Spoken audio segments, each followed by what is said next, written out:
idea to execution phase is completely changed. You can have an idea and you can execute and you can literally test something less than few days.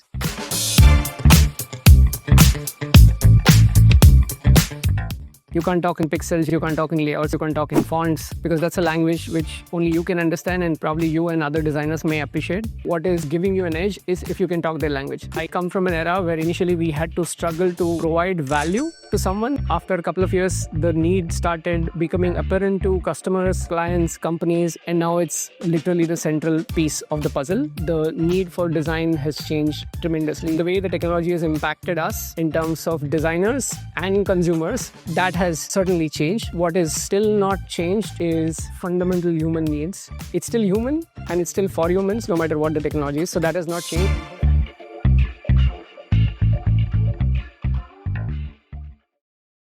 Hello everyone, welcome to Design Darshan. I'm Gargi alongside Parisa, and today we have with us Mr. Sandeep Karmarkar, the design leader at Uber.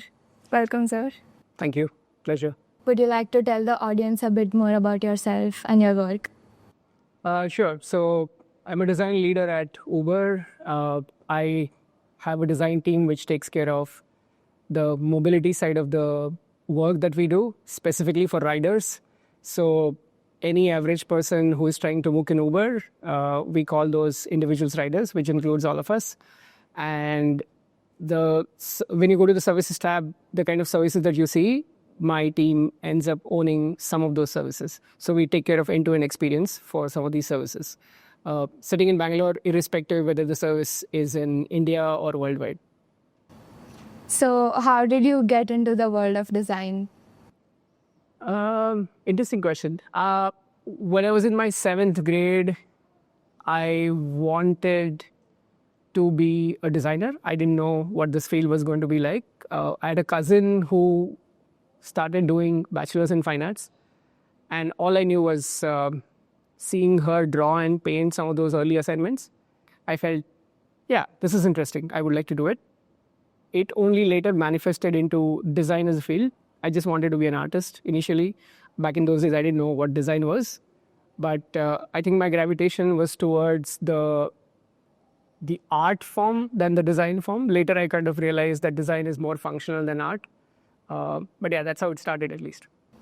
Interesting. I myself relate with this notion a lot because I started out as being an artist, and then, as I started studying and getting more into the science subjects, I was like, I cannot just be an artist. I want to do something with science as well. And so that's how I got into architecture, and then now I'm doing design. Awesome. So you've had a really long career. So what has changed the most in design, and how has it changed over the years? A lot of things have changed and a lot of things have still remained the same. Why I say that is because I think the technology has changed tremendously. I started from the world of print design, where mostly technology was so limited that you could only work on certain limited set of options, be it fonts, colors, printing technologies, and so on and so forth. And then from there, as technology emerged, we started seeing things becoming more interactive thanks to the World Wide Web, HTML, Flash, JavaScript, name the technologies there. And later we realized that software design and designing for softwares and users also became almost like a need. Initially, it was seen as good to have. But then that's another reason why the need for design has changed tremendously. The reason why so many companies talk and want to hire designers is because everybody wants to do design. So what has changed is certainly the way the technology has impacted us in terms of designers and consumers. That has certainly changed. What is still not changed is how you still have fundamental human needs, fundamental human values, our own frustrations, our own expectations, our own sad stories, sorrows that we still have to deal with when we are working across these products. So it's still human and it's still for humans, no matter what the technology is. So that has not changed, and hopefully that will not change. The nuances might be different. Interesting. So There's often this stigma around UI UX that it's a safe or even a boring desk job. So, and sometimes it's seen as the mainstream path for design graduates. And what are your thoughts on this perception, and how have you seen this field evolve over the years? Honestly, in my career, I've never heard this. Seriously. I've always heard people saying, oh, wow, you work on UI UX. I always wanted to be one, but I didn't know that this field existed. Or I wanted to be one, but I didn't know how to get it done. Or my parents asked me to first do bachelor's in engineering, whatever equivalent. But this is the first time I'm hearing that someone would actually say, oh, there is a stigma. Positively speaking, I think there is a lot of interest because of that. And what has changed is what you're asking. Yeah. I think the need is become even more apparent and stronger. So I come from an era where initially we had to struggle to provide value to someone, where that person internally or externally will feel, okay, they think they would like to work with me because I'm going to offer some value. After a couple of years, the need started becoming apparent to customers, clients, companies, and they started thinking how best we can engage with designers. And now it's literally the central piece of the puzzle, where if you don't have designers, you cannot have products. So it's a huge change. So it's almost like a table stake that you have to have designers in everything. It is good, but that does not mean that we are actually able to do more impactful work just because you have the seat at the table. I think now, because it's table stake, now the bar is higher. Like everybody is going to give you the space. Now prove your value. Initially, we had to fight for our rights of some sort. Now you don't have to. People are convinced about it. So with generative AI being able to create interfaces within seconds, how does that impact the role of a UI designer? And how do we go from designing just screens and evolve? So what has changed is certainly the generative part of the AI or generative part of code or design. But some of the fundamentals have been around. Like initially, we used to rely on Google giving us inspirations of websites that I used to look at as designer. Then we had design systems, which would give us inspirations and ready-made toolkits. Now it's taken to the next level. You literally marry the good-looking websites with something which has a design system and give me the entire output.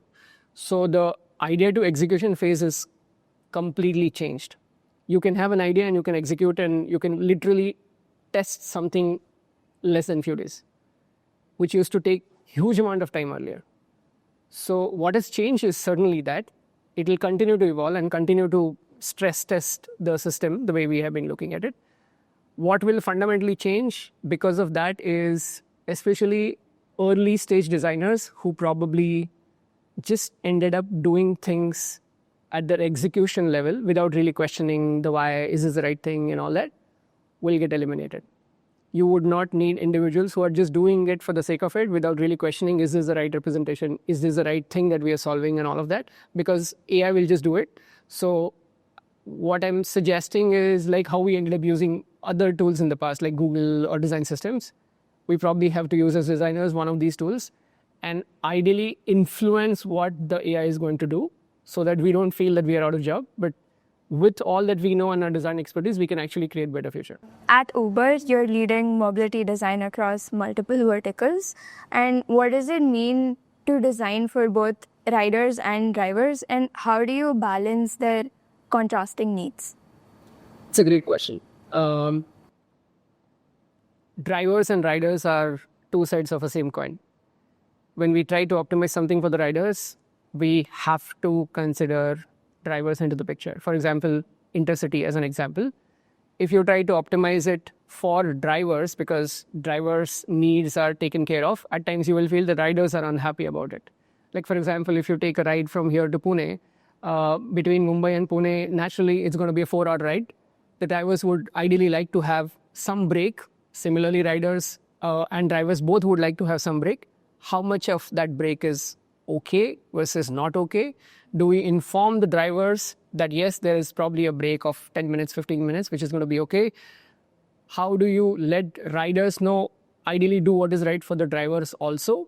are some of the classic examples of considerations where we have to consider both sides. If you over rotate on one, the other side suffers. So we constantly have to strike this balance of, if we are doing something good for riders, is it really helping on the driver's side as well? If the answer is no, we have to change our strategy. So it's a continuous ongoing process that we have to strike that balance in order to achieve what is desirable by both the parties. Because essentially it's two sides of the same coin, as I said. So throughout your career, you've worked at the intersection of design, business, and engineering. How do you make sure that as a designer, you are being heard and you have a seat at the table and you are influencing all the other parties who are also on the table? So the biggest learning that I've had in my career is design can just not talk the language of designers. You can't talk in pixels, you can't talk in layouts, you can't talk in fonts, because that's a language which only you can understand and probably you and other designers may appreciate.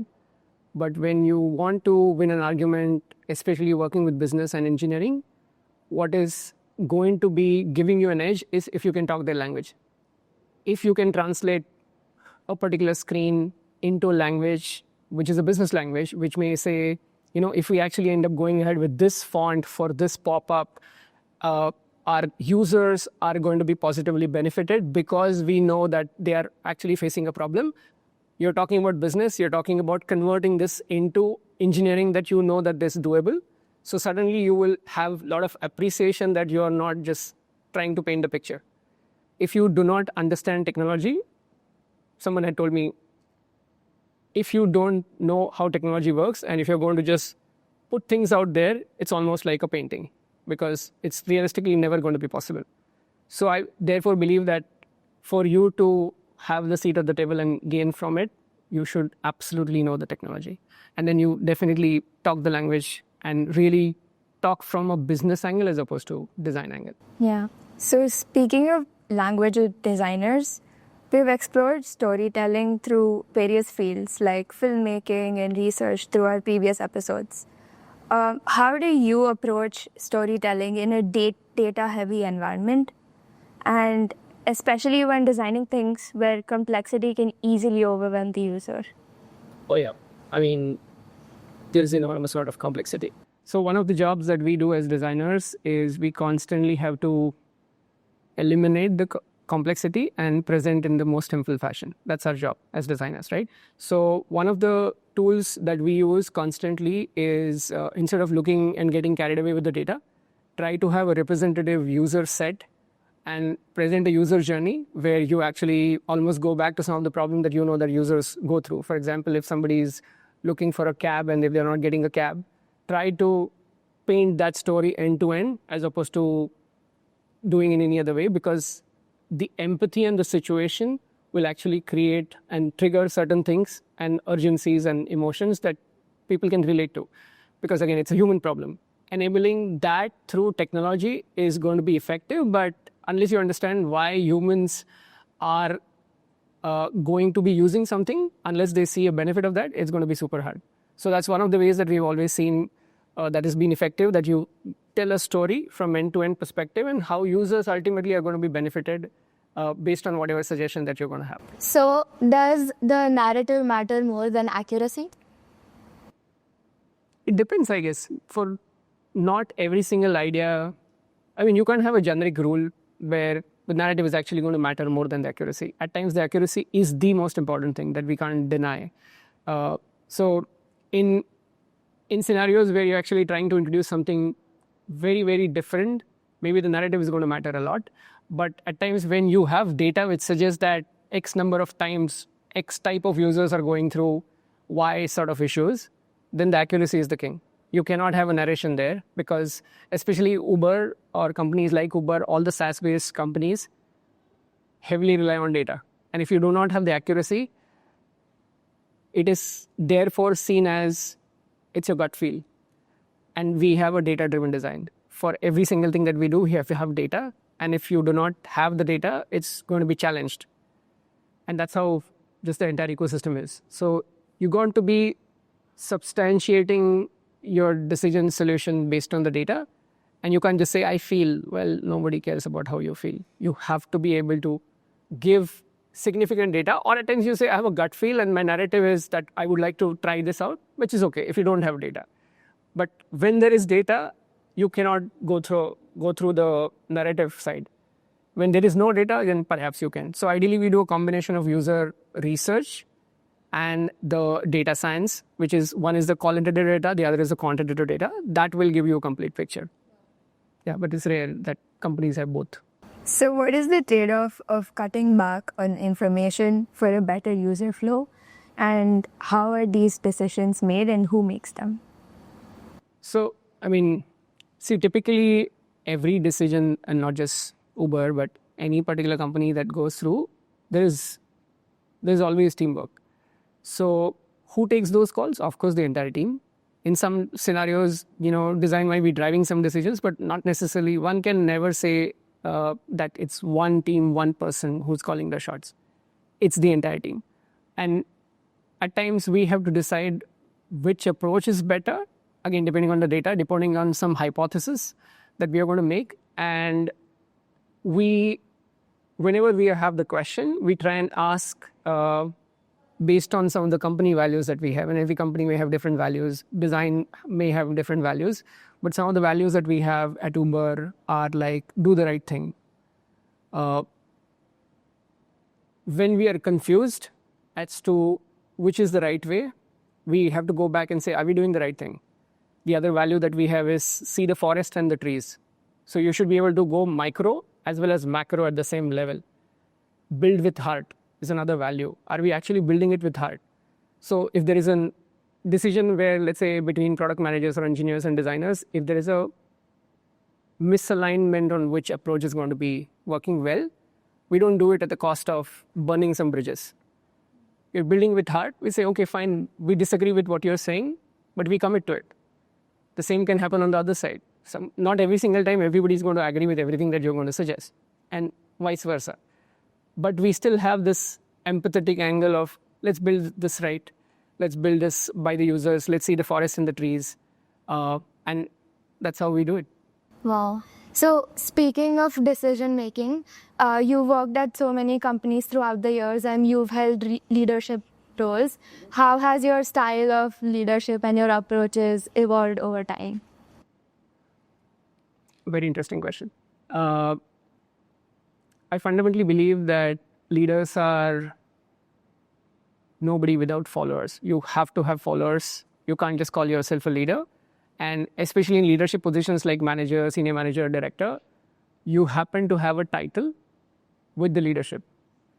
You can be leader without a title as well. So what has evolved is back in the days when I used to work for Cisco, I didn't have the title. I was not a manager, but I was still able to influence. And what I realized was I was able to influence and I was able to have followers. And that gave me confidence that I can get into a leadership role with a title. And that's when at Nutanix, I actually ended up getting into that role with the title and with the followership that I knew that I had. What has really changed is initially it used to be always about empathetic leadership.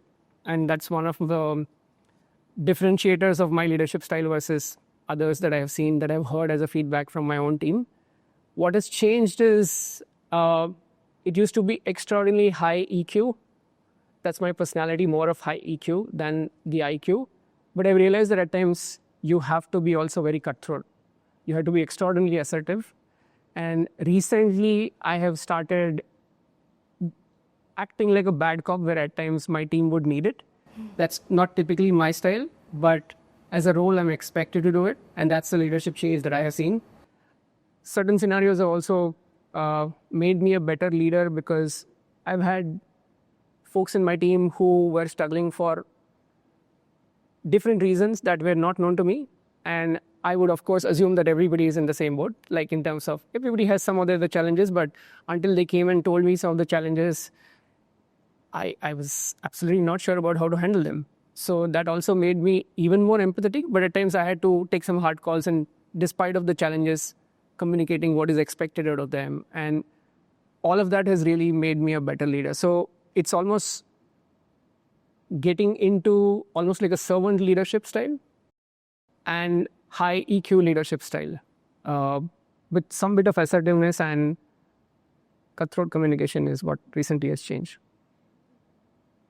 So, as a leader, you would have to have conversations with a lot of people. Yeah. And have there been instances where you had to convince a client to take a creative risk? And how would you approach such conversations? Good question. I haven't worked with a lot of design agencies, so I will tweak the answer because I probably haven't worked with clients directly, where typically at design agencies you have it. My last 17 odd years have been in product design companies, so we don't have clients. We have our own customers. But just to still take the spirit of the question, you at times would have a gut feel about how you would like to do certain things. And there are one or two ways that you can choose. What has really worked for me is you very empathetically, at the same time passionately go about giving a rationale as to why what you feel is going to work. You also tell people why what you're feeling is what you're feeling, and give you confidence that if things go south, you take the entire responsibility. You're not running away from it, but allowing you to have the cushioning where someone can say, it's okay. If it fails, I'm taking the blame. If it goes right, you take the blame. I mean, you take the positive spirit out of it. So the communication that I have with my team is, if things go wrong, I'm responsible. If things are right, then you lead it. So they always have a safety net. Where things go wrong, you can just blame me, throw me under the bus. But if things are right, you take the credit for it because you are also doing it. So as a leader, my job is to make sure my team always feels that safety net. When there is something that is going wrong, they can rely on me and saying, okay, it's okay, not a big deal. So coming back to your question, what has worked for me is when I have given passionately my reasoning as to why certain thing. At times I had to hire someone that my team wasn't very happy about and wasn't excited. I still said, I still believe you hired me as a design leader here, and I believe all that I have seen, my gut feel says that this person is going to do great. If this person doesn't do great, it's my responsibility. I take 100% ownership of what I'm doing, but you still allow me to do it. So give me a chance. And if it fails, I take the failure. I'm not running away. And it happened to be, of course, the person ended up doing great in life at the company for multiple years. But that gives you confidence, and it also gives confidence to the people that you're working with that they can take a bet on you because you're seen as a responsible individual who is trying to, in this particular case, ready to take some risk. So it's typically with data, but more than the data, somebody has always said this to me, and I tell this to my designers as well, that it doesn't matter what you say, it's with what conviction you say. And if you don't show the conviction, people are not going to take you. So if, let's say, going back to your client question, if the client is asking you something, they are coming to you, you go to the doctor and doctor tells you something, it's not because doctor is telling you something that you didn't know. But with the conviction, they say, I'm telling you, this is what you have. So you say, okay, this person is an expert. I should trust this person. So if you don't see the conviction, you at times feel, I don't think the doctor knew what they were saying. We've seen that, right? So people are going to buy things based on the conviction we are going to say, and not just because who we are. So conviction plays a huge role in that. So unless you have conviction, how do you work out? What if sometimes at work you are forced to do something that goes against your morals? How does one navigate one's own personal ethical dilemmas? Great question. So I think the right way to answer that with every individual, the answer is going to be different. So what I'm going to say is only applicable to me. I have a very strong value system, and I say my value system is like firewall, and I don't have the admin access to my firewall. I don't want to change my value system because I fundamentally believe that that is who I am, and I don't want to change it. Unless, of course, data proves that I'm wrong, which has so far not happened. So when I'm faced in this sort of a dilemma where I have to take a decision which is probably going to question my value system, I have a limit up until that moment. I can perhaps try and tweak and be a little more flexible. If it crosses that, I just take a decision and I'm not going to do it. It might cost me a job. It might cost me a role. It's okay. I have a simple philosophy. Can I sleep well in the night? If the answer is no, then I know something is wrong. And if that wrong is bothering me, it is going to impact me physically, emotionally. It may have an impact on my family because I'm compromising my well-being. I wouldn't do it. So in scenarios where I have to take a bet between two ethical things, one ethical, the other is unethical, I would always go with ethical thing. And if I'm being asked specifically to do unethical things, I would rather quit. Which is be, but it wouldn't be that way for everybody. So, do you think designers should have a seat at the table when it comes to decision making and policy within government or corporations? Oh yeah, huge. I think we are getting a seat at the table. But I think there's a lot of opportunity. You also need to have, not just have designers, but you need to have the policy makers or governments also to have openness when someone like us is going to give them ideas. I had an opportunity to work with the Aadhaar folks very recently, and I saw some extreme openness from the leaders about them wanting to change something. This was a project that I was doing with another design institute, and it was fascinating to see the openness that they had. They were very sharp. They were very clear about what they want to really do and make things happen, and they were open.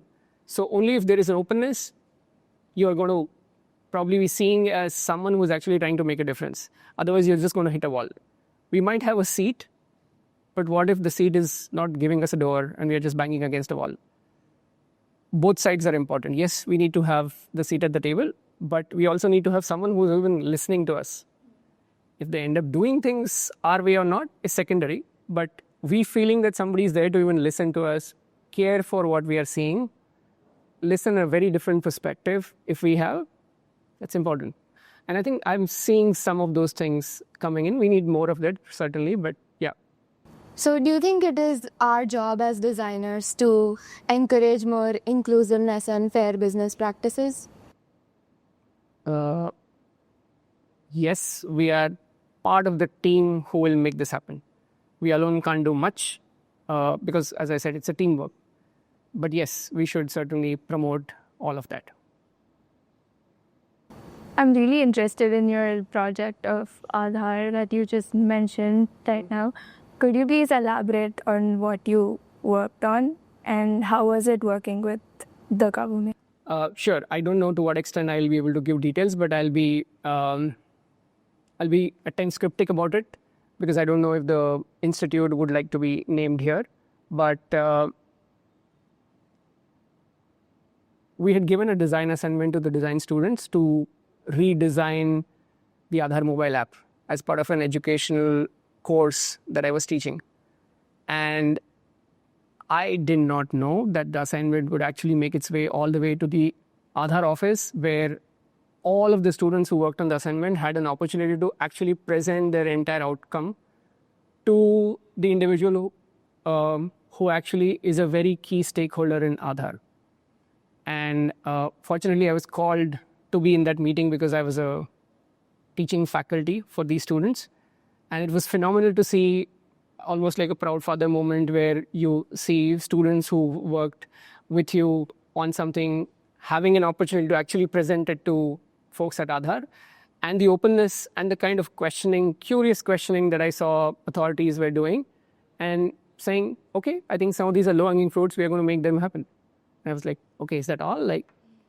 So it's phenomenal that I'm seeing good traction coming from that. And there were so many other people involved to make this happen. I was only on the teaching side of the story. But of course, thanks to all those individuals who were involved in just working with Aadhaar and all of that.